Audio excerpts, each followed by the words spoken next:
Rails, vous avez le CRUD aussi, d'accord? Donc vous avez 5 ou 6 actions principales qui sont elles-mêmes reliées à des vues. Enfin, pas toutes. Celles qui sont en get. Donc vous avez des vues, enfin vous avez des actions en get, en post, en update, get, update, post et delete. Ok? Donc pour creation, read, update et delete. Ou destroy. Là, quand je suis sur. Là, j'arrive sur ma vue tweet index parce que je l'ai défini dans mon fichier de route. D'accord? Ça, on l'a vu tout à l'heure ensemble. Moi, j'ai défini que la racine de mon application, c'était tweet index. Donc mon contrôleur tweet et l'action index. Donc ça, c'est dans mon tweet contrôleur. Ici, vous pouvez voir que j'ai bien une action index.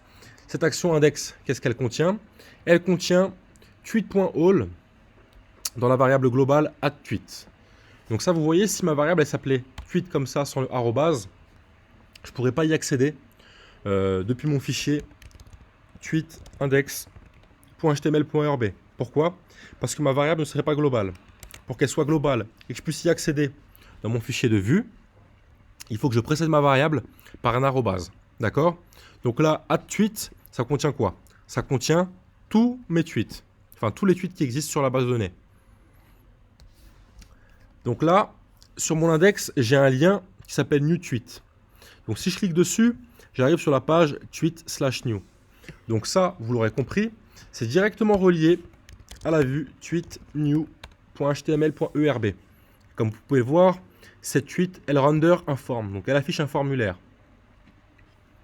Formulaire que je n'invente pas, formulaire qui est dans un partial, qui est disponible ici. Encore une fois, un partial, c'est un bout de page, et souvent vous allez voir que ce fichier, enfin la plupart, enfin tout le temps, c'est un fichier qui est précédé par un underscore.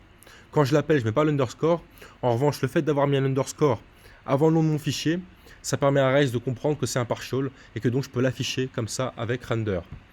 Là, je peux voir que edit.html.erb contient aussi un form, tout simplement parce que le formulaire est le même en édition ou en création. Si je veux faire un formulaire distinct en édition et en création, ce que je peux faire, c'est qu'en gros, je sors mon formulaire de forme et j'en écris un dans la création et un dans l'édition.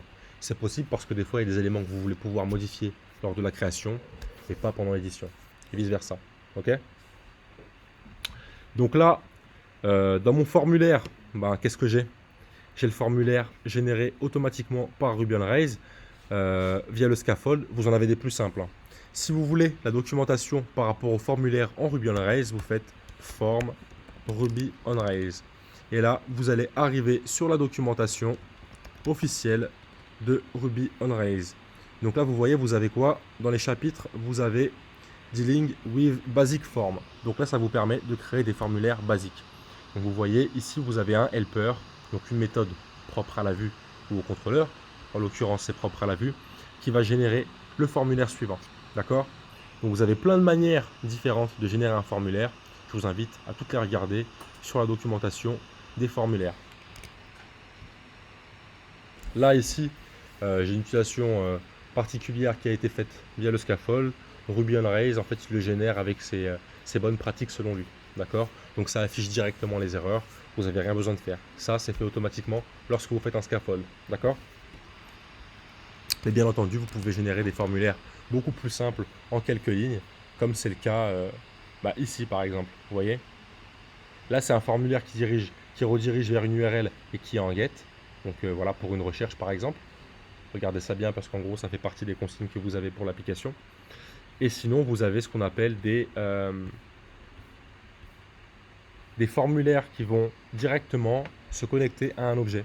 Et c'est déjà ce qu'on a ici. Vous voyez, on a form with modèle, on vient spécifier le modèle en mettant l'instance du modèle ou de l'objet directement dans la méthode form with, comme on a ici. Vous voyez, ici on spécifie que c'est pour tweet. Donc tweet ici, comment je la récupère cette variable là à votre avis? Je la récupère lors de l'affichage du formulaire ici. Vous voyez, je passe une variable tweet à mon partial. Et ici je passe @tweet en global qui est contenu dans mon contrôleur tweetsController. Et c'est pareil dans new. Vous voyez, j'ai @tweet. La différence entre le edit et le new, c'est que le @tweet dans le new bah, c'est une nouvelle instance de l'objet qui n'a pas encore été sauvegardée, puisque c'est un formulaire qu'on va créer. Là, ici, on initialise l'objet, mais on ne l'a pas encore sauvegardé en base de données. Alors que pour edit, c'est de l'édition, donc c'est pour un objet qui est déjà sauvegardé. D'accord? Donc, en gros, comme on va initialiser le formulaire qu'on crée ici avec add_tweet qui existe déjà, et bah, dans le formulaire, on va prendre les données déjà existantes du tweet en question. D'accord? Et ça, on peut le vérifier comme ça. C'est-à-dire que là, j'ai déjà un tweet. Si je fais edit, bah, vous voyez, le contenu, il est déjà présent dans mes champs. Pourquoi? Parce que FormWeave, il va prendre par défaut les informations déjà contenues dans la variable qui est passée. D'accord? Ici, tweet, c'est l'instance d'un tweet qui existe déjà en base de données, qui contient ces informations-là, donc test et didier@gmail.com. Donc, il va initialiser le formulaire d'édition avec les informations qui sont propres à l'objet. Alors que si je fais new, ben, comme c'est un nouvel objet, ben, il n'y a pas d'information, donc content c'est vide. Là, Didier s'est sélectionné parce que c'est le seul user qui est en base de données. D'accord? Donc là, je suis dans mon new. Et vous voyez mon formulaire. Quand je suis en édition, ben, là, je vais regarder mon tweet contrôleur. Quand je suis en édition, à votre avis, mon formulaire, il va se poster sur quelle action? Il va se poster sur update. D'accord? Il va se poster sur update. Parce que là, on veut mettre à jour. Lorsqu'on est sur new et qu'on crée un nouveau tweet, mon formulaire, il va pointer vers create. Ça, Ruby on Rails, il le fait automatiquement. Quand on est sur un nouvel objet, quand on vient d'initialiser un objet, le formulaire via FormWeave, il va pointer sur create. Parce que là, ce qu'on veut, c'est créer. Vous voyez? Ici, on save, on sauvegarde en base de données. En revanche, quand vous regardez dans update, qu'est-ce qu'il fait? Eh bien, il update. Il met à jour une donnée qui existe déjà en base de données. Donc, quand on crée, on va poster sur create. Et quand on update, on va poster, enfin, patcher plutôt, sur update. Ok? Ça se fait automatiquement, ça. Là, je vous explique la magie, entre guillemets, qu'il y a derrière Ruby on Rails quand vous utilisez des helpers, ou plutôt des méthodes comme FormWeave dans les formulaires ici. Ça, c'est... À aucun moment, moi, je lui dis de pointer sur update ou sur create. Lui, il comprend automatiquement quand c'est un nouvel objet, ben, tu vas sur le post des tweets. Quand c'est un objet qui existe déjà et que je veux le modifier, tu vas updater sur l'update de tweet. C'est clair pour vous, ça? Ryan? Ça va? Ok.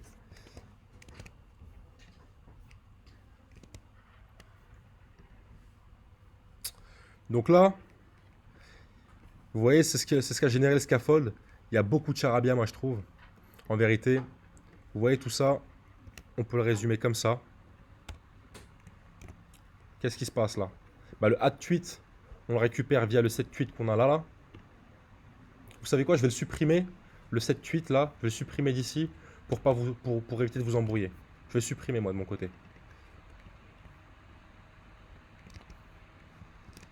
Voilà, je vais le supprimer. Je ne vais pas le supprimer, je vais juste le supprimer pour update pour que vous compreniez bien. Vous voyez, pour l'update, ce qui se passe, c'est quoi? C'est qu'en gros, on va faire add tweet est égal tweet.find params de ID. Donc là, on récupère le tweet dans la variable globale add tweet. Et là, si le tweet est updaté, alors on va rediriger redirect to tweet paf et fin. Et là, je peux mettre un message de notice, comme on l'avait vu, tweet updaté point. D'accord? Maintenant, il y a un problème. On ne veut pas que n'importe qui puisse mettre à jour un tweet. Ce qu'on veut, c'est que le user il puisse uniquement modifier son propre tweet. Comment est-ce que je vais faire pour trouver les tweets du user uniquement? Il n'y a rien de plus simple. add_tweet est égal current_user.tweets. Et là, je vais récupérer le tweet qui est disponible. Enfin, le tweet dont ID est celui qui est passé en paramètre. Qu'est-ce qui va se passer là? On est sur le current user. On va uniquement récupérer ces tweets. Et dans ces tweets, on va récupérer le tweet qui a l'ID qui a été passé en paramètre. Là, on a un problème. Le problème, c'est quoi? C'est que si jamais on n'a pas de tweet, il y a un problème. Donc, ce qu'on fait ici, c'est quoi? C'est if.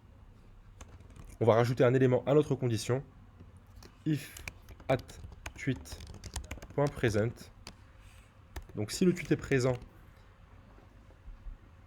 et que la mise à jour a bien eu lieu, on redirige vers tweetPath, vers rootPath même, vers la racine de notre application, avec le message tweet updaté. Donc là, il se passe quoi? Il se passe que si le tweet n'est pas présent, on passe même pas à la condition d'après, on ne rentre pas ici. Donc là, qu'est-ce qu'on veut? On veut un else. On va faire la même chose, on va rediriger vers la racine de l'application. Et cette fois-ci, on va mettre une alerte et on va dire une erreur s'est produite lors de la mise à jour du tweet. Point. Ok? Donc qu'est-ce que ça fait ça? Ça fait qu'en gros, si le tweet n'est pas présent ou alors que la mise à jour du tweet elle s'est mal déroulée, et on va rediriger vers la racine aussi. On va simplement dire que une erreur s'est produite lors de la mise à jour du tweet. Là, ce que je voulais vous montrer, c'est qu'en gros, le scaffold, il fait plein de choses ici. En vérité, on peut grave simplifier. Et là, je vais faire la même chose pour le create. Ok? Pour le create, je vais faire add tweet est égal current user .tweets .new. Je sais même pas si je peux faire ça.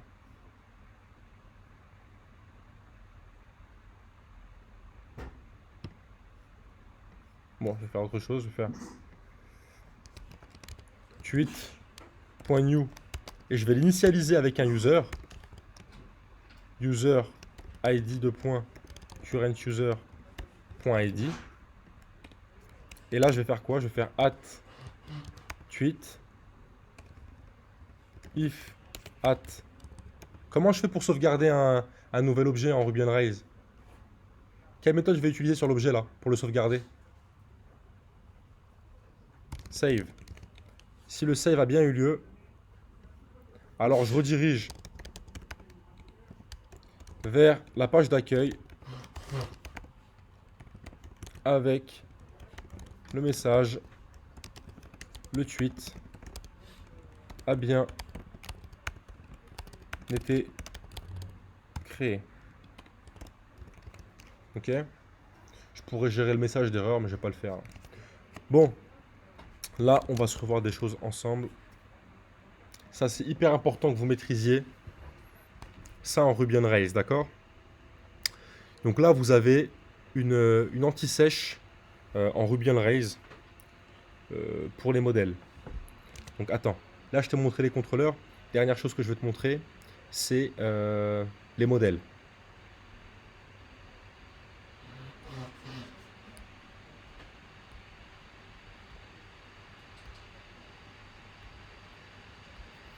Et en plus, là, j'ai fait n'importe quoi.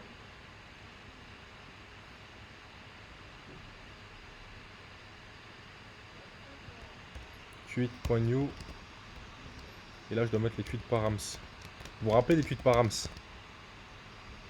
C'est les strong parameters qu'on a ici qui nous permettent d'autoriser des paramètres ou non. Vous voyez? Donc ça, c'est ce que je passe en paramètres lors de l'initialisation de mon objet, ok? Donc je lui passe les tweets params. Et là, je vais simplement dire que mon user ID, c'est mon current user.id.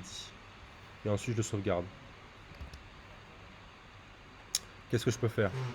Je peux aussi faire un at tweet. Qu'est-ce que je peux faire comme modification sur mon tweet avant de sauvegarder?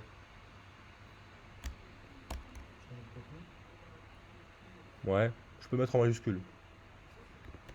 Je vais créer une méthode qui s'appelle upcase tweet. En vérité, je pourrais directement faire tweet.content.upcase.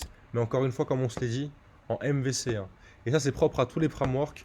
On veut des petits contrôleurs et des gros modèles. D'accord? Donc là, je vais simplement mettre une instruction. Upcase tweet. Et je vais aller placer la logique dans mon modèle. Et ici, je vais mettre def upcase tweet. Et en gros, avant l'enregistrement, ce que je vais faire, c'est content.upcase. Et ça va modifier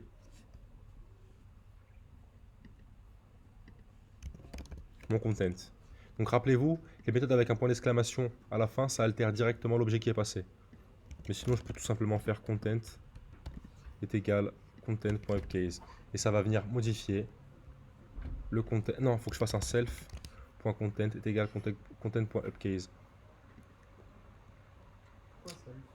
En gros, self, tu dois utiliser self quand ton objet n'est pas encore sauvegardé pour pouvoir le modifier, d'accord?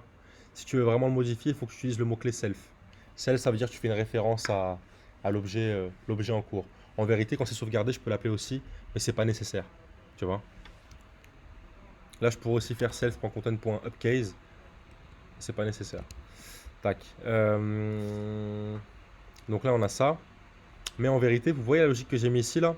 J'ai appelé upcase tweet avant la sauvegarde de mon tweet. Bah, il y a un truc que je peux faire en Ruby.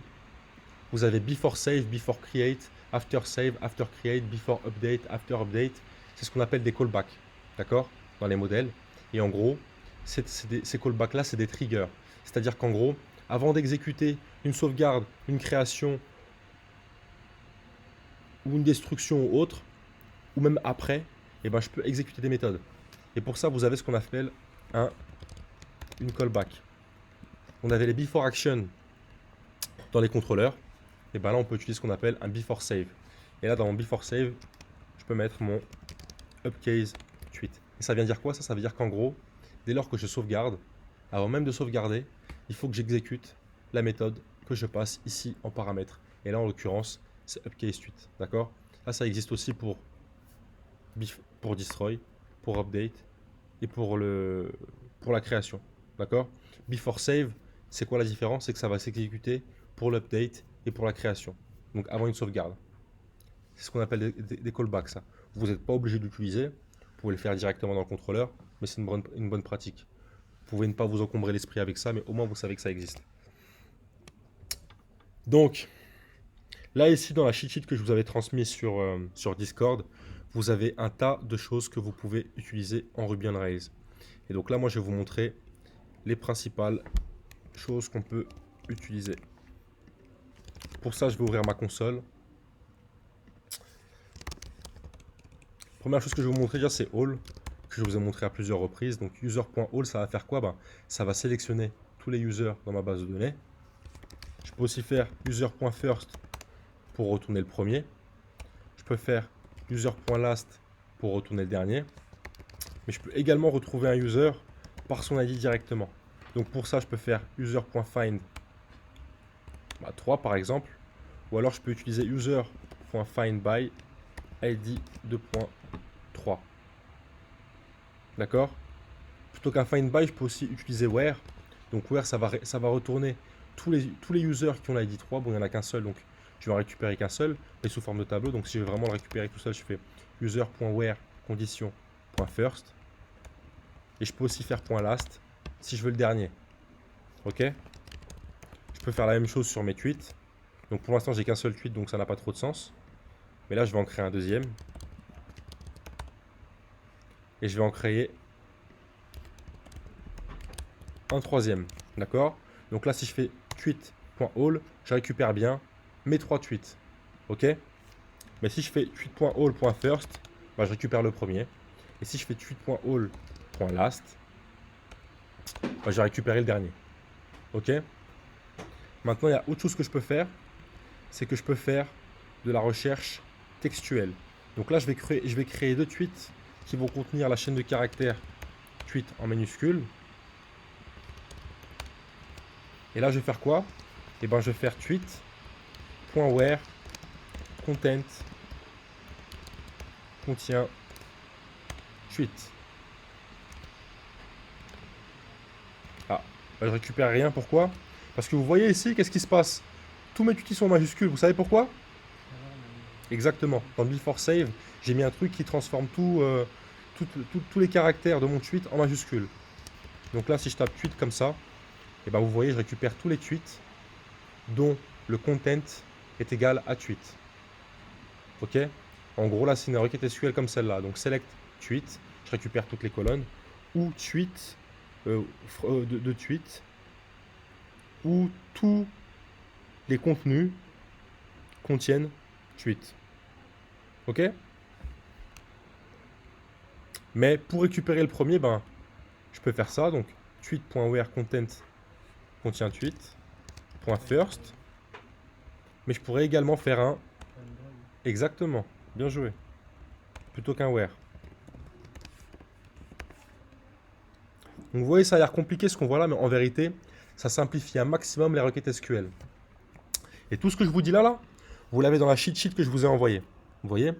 Donc si je veux order maintenant, pour faire un order by comme en SQL, j'ai simplement à utiliser order. Donc si je fais un tweet.all.order de point content, ça va trier mes tweets en fonction du contenu. D'accord? Par ordre alphabétique par défaut, d'accord? Mais là, j'ai mis dans un ordre croissant, mais je peux également le mettre dans un ordre décroissant. Donc par défaut, c'est croissant, donc c'est ASC comme ça. Mais je peux aussi le faire par ordre desk descendant, ok? Et là, du coup, ça inverse le sens de mon tri. Je peux aussi mettre une limite, comme en SQL, pareil. Donc je peux faire tweet.all.limite 2. Et du coup, bah, ça va me récupérer que les deux premiers tweets que j'ai. Vous voyez ici, j'ai les save. Et save avec un point d'exclamation. Ici, ça dit qu'en gros, ben, save avec un point d'exclamation, c'est la même chose que save tout court. Sauf que ici, ben, si jamais ça ne fonctionne pas, ça va générer une erreur. J'ai update, update avec un point d'exclamation. Même principe que pour le save. J'ai update colonne. Donc update colonne, qu'est-ce que ça fait? En gros, update colonne, c'est comme un update, sauf que ça va skipper les validations et les callbacks. Ça veut dire quoi? Ça veut dire que si j'avais updaté mon tweet avec update colonne, et ben before save, upcase tweet et les validations s'il y en avait, elles auraient été skippées. On ne passerait pas par là. Vous avez aussi touch. En gros, quand vous passez un touch sur un objet, et ben ça va automatiquement mettre à jour son champ updated at, qui par défaut existe sur toutes vos migrations sans que vous ayez besoin de le faire. Et vous avez aussi create, vous avez delete et vous avez destroy. Donc vous avez destroy pour supprimer un élément et delete pour destroy en skippant les callbacks. Donc encore une fois, les callbacks, c'est tout ce qui est before save, after save, etc. Vous pouvez compter le nombre de tweets que vous avez avec count par exemple. Donc si je fais un tweet de count, bah, j'obtiens 5 parce que j'ai 5 tweets. Et voilà. Vous pouvez aussi récupérer la valeur maximale, l'objet qui contient la valeur maximale sur une colonne avec maximum, pareil avec minimum et pareil avec average. Ok?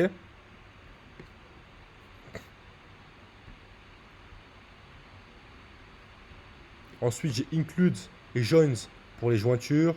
Là, j'ai les find et les where dont je vous ai parlé tout à l'heure.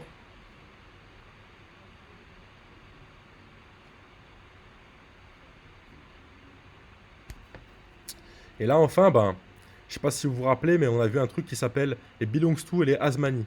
Ben là, vous avez tout. Vous avez belongs to, as one, as many true. Un as many true, c'est quoi à votre avis?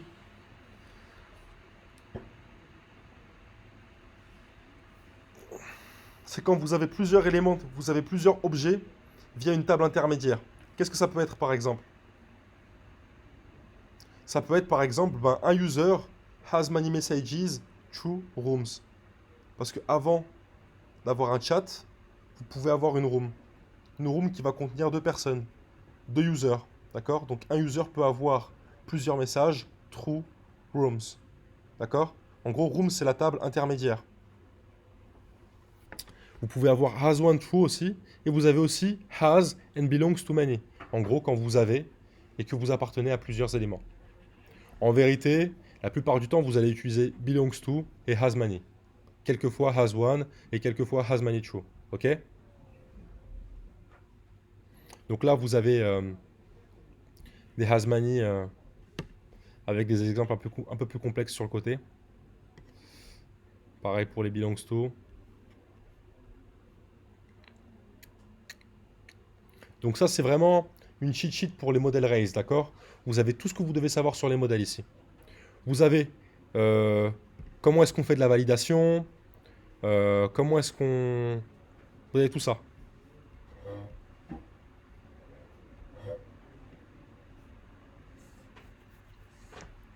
Là, vous avez les jointures. Et là, enfin, vous avez les callbacks. Tout à l'heure, je vous ai parlé des callbacks, les voici toutes. On a after initialize, before validation, before save, after save, around save, before create, around create. En vérité, la plupart du temps, vous allez utiliser before save 80% du temps et after save dans 20% du temps. Le reste, en vérité, vous n'allez pas trop l'utiliser. Voilà tout. Et si vous descendez tout en bas, c'était la surprise pour les plus assidus d'entre vous, vous avez d'autres anti-sèches en Ruby on Rails. Vous en avez une pour les formulaires, vous en avez une pour les contrôleurs, une pour les helpers et même une pour les migrations. Vous voyez? Donc si les formulaires, vous galériez pour les faire, ben là vous avez tout. Même les selects que moi j'ai galéré à faire au début, ben, vous avez les réponses ici. Pareil pour les contrôleurs. Vous avez tout ce qui explique les contrôleurs ici. Vous avez tout sur les helpers. Donc vous voyez, vous avez une méthode qui s'appelle number to currency qui permet de transformer un nombre en nombre avec une monnaie, etc. Et là pour les migrations, bah, vous avez tout sur comment est-ce qu'il faut les nommer, comment est-ce qu'on fait pour passer des paramètres aux migrations, etc.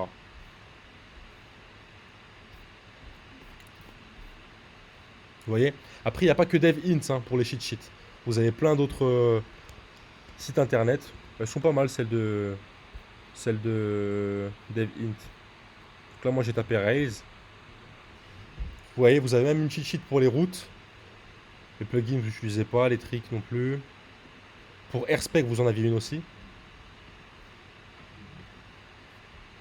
Mais bon, là, c'est plus pour AirSpec Rails que pour Ruby.